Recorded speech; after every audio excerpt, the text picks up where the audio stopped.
प्रिय दोस्तों नमस्कार। भारतीय टुडे 21 से मैं आरपी पंडित आपके साथ हूं। मैं इस समय जिला करनाल के हल्का नीलोखेड़ी से कांग्रेस पार्टी की टिकट पर आगामी चुनाव विधानसभा की तैयारी करने वाले राजेश वैद्य जी के साथ हूं। वैद्य साहब, जैसे कि अभी चुनाव में बहुत लंबा समय है और सभी नेता अपने अपने क्षेत्र में उस तरह से काम कर रहे हैं जो लोगों को जिस तरह से दिख रहा है, लेकिन आप किसी भी दुख में सुख में इस तरह से आप प्रोग्राम करते हो हर रोज, जैसे कि चुनाव बिल्कुल नज़दीक हो, तो आप कब तक चलेंगे ऐसे? देखिए शर्मा जी, आपको बता दूं, मैं एक स्पोर्ट्समैन हूं और एक बड़े ही साधारण परिवार से हूं। हमारे पिताजी फार्मर थे। हम तो ज़मीन थी हमारे पास, ज़मीन बोते थे उस समय। पिताजी हमारे डंगर होते थे घर में। तो हमारा जो हम वाल्मीकि समाज में रहे जरूर है, लेकिन आप घरौंडे में पूछना कि 12 किले ज़मीन थी हमारे पास और हमारा ही परिवार था जो डंगर वगैरह रखता था जी। तो मैंने तो पशुओं चारा करने से लेकर घास काटना मशीन में और ये सारे काम किए हुए हैं। तो जब भी मैं लगता हूँ किसी चीज़ के साथ तो हमारा रहता है आप अपना बेस्ट दीजिए। कांग्रेस पार्टी में हमें एक माननीय राहुल गांधी जी ने और हमारे जो प्रदेश अध्यक्ष है चौधरी देवान जी और हमारे पूर्व मुख्यमंत्री चौधरी भूपेंद्र सिंह हुड्डा और राज्यसभा सांसद भाई दीपेंद्र हुड्डा जी ने एक निर्देश दिया कि भाई हाथ से हाथ जोड़ो अभियान के तहत गांव-गांव जाकर राहुल गांधी की चिट्ठी बांटो और जो बीजेपी के खिलाफ जो हमारी पार्टी ने एक चार्जशीट तैयार किया उसको वितरित करो, साथ में किसान संकल्प पत्र वितरित करो। तो मैं आपके चैनल के माध्यम से बताना चाहता हूं कि आज पूरे नीलोखेड़ी में करीब 80 गांव में हम सब साथी हाथ से हाथ जोड़ो अभियान के तहत डोर टू डोर घर घर जा रहे हैं, लोगों को कांग्रेस पार्टी से जोड़ रहे हैं और हमें इसका बड़ा अच्छा परिणाम मिल रहा है। लोग कह रहे हैं कि कोई पहली बार है जो इतने शिद्दत के साथ हमारे से बातें करते हैं, उनके दुख तकलीफ़ जानते हैं। जैसे पिछले दिनों सगा में हुआ, हमारे एक गरीब दंपति थे पति पत्नी, वो मकान की छत गिर गई, उससे नीचे दब कर मर गए। तो हमने उनकी आर्थिक सहायता भी की, उनको जो भवन निर्माण सामग्री भी दिया है। तो लोगों के साथ एक जुड़ाव होता है। नेता कौन होता है? जो लोगों के बीच में रहे। आप पहले क्या थे, आप कौन हो, ये मायने नहीं रखता। वर्तमान में आप क्या कर रहे हैं ये ज़्यादा मायने रखता है, आपका व्यवहार मायने रखता है।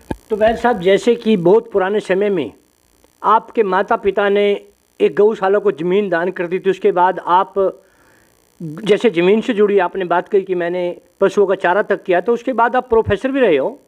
तो एक पढ़ा लिखा व्यक्ति होने के नाते आप नीलोखेड़ी की जैसे धरती पर घूमते हो, तो आपको क्या लगता है कि सबसे पहले अगर आपको मौका मिलता है, सर्वप्रथम प्राथमिकता क्या रहेगी आपकी कि नीलोखेड़ी में इसका अभाव है और मुझे पूरी करनी चाहिए? देखिए, आज जो सबसे बड़ी समस्या है इस समय हमारे देश के और सभी प्रदेश के और हमारे ख़ास तौर से नीलोखेड़ी से भी युवाओं का पलायन हो रहा है। मैं पूछना चाहता हूँ बीजेपी से कि भाई आप कहते हैं हम विश्व गुरु बनने जा रहे हैं, युवा यहाँ रहना नहीं चाहता। तो हमारे एजुकेशन सिस्टम में कोई कमी है। हमारा एजुकेशन सिस्टम उस तरह का नहीं है कि हम लोगों को रोज़गार दे पाए। तो आज युवा पलायन कर रहे हैं, उनको रोकना हमारी प्राथमिकता रहेगी। हमारे युवाओं को यही रोज़गार दे। हमारी एक तो मैं एजुकेशन को, और दूसरा अभी इन्होंने पीछे ग्रामीण खेल स्टेडियम बनाए थे बीजेपी ने, वहाँ पर कोच नहीं है, सामान नहीं है, खंडर बने हुए हैं। तो ये सारी चीज़ें इनको दर्शाती है कि ये सरकार शिक्षा के प्रति कितनी गंभीर है। अभी ये 2019 में जो गवर्नमेंट कॉलेज है तरावड़ी में ये शुरू होना था, आज 2024 होने वाला है, ये अभी तक कॉलेज शुरू नहीं हुआ, अदर में लटका हुआ है। तो मुख्यमंत्री जी ने कहा था कि ये 2019 में डेफिनेटली यहाँ पर क्लासेस स्टार्ट हो जाएंगी, सेशन स्टार्ट हो जाएगा। आज मुख्यमंत्री जाने वाले हैं, लेकिन अभी तक उस पर कोई काम नहीं हुआ।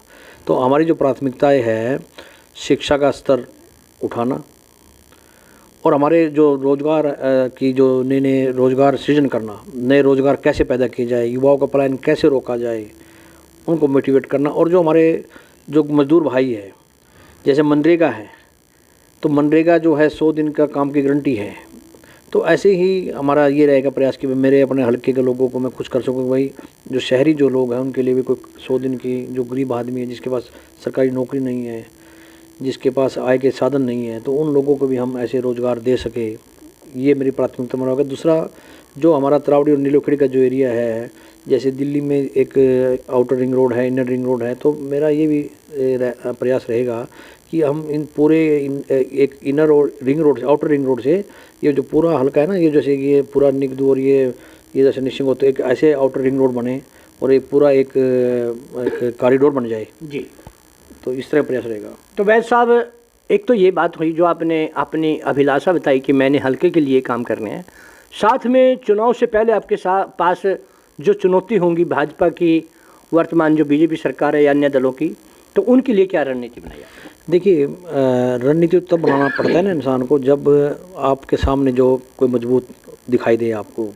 आज बीजेपी की हालत ये है कि आप इलेक्शन डिक्लेयर होने दीजिए, आचार संहिता जिस दिन कोड ऑफ कंडक्ट लगेगा तो आप देखना बीजेपी के लोगों को गांव में नहीं घुसने देंगे। जो गांव के लोग इतने परेशान हैं, आज मजदूर परेशान हैं, व्यापारी परेशान हैं, किसान परेशान हैं, कर्मचारी परेशान हैं, विद्यार्थी परेशान हैं और सब तरफ हाहाकार मचा हुआ है। आज बीजेपी के खिलाफ आपको कोई रणनीति नहीं बनानी है, आज तो आपकी रणनीति जनता बनाई बैठी है। जनता तो ताक में है कि भाई आज इलेक्शन डिक्लेयर कीजिए और इस बीजेपी सरकार को, तानाशाही सरकार को चलता करे। तो देखिए, वैद्य जी ने आम जनता की नब्ज टटोलते हुए यही कहा कि हमें किसी से चुनौती करने की आवश्यकता नहीं, जनता खुद फैसले के तैयार बैठी है। और इन्होंने कांग्रेस पार्टी का वर्षों बढ़ते वर्षों को ये मान लिया है कि आने वाली सरकार हरियाणा में कांग्रेस की होगी। तो इसी तरह से हम वैद्य जी के साथ पुनः फिर चर्चा करेंगे। तब तक के लिए जय हिंद, जय भारत।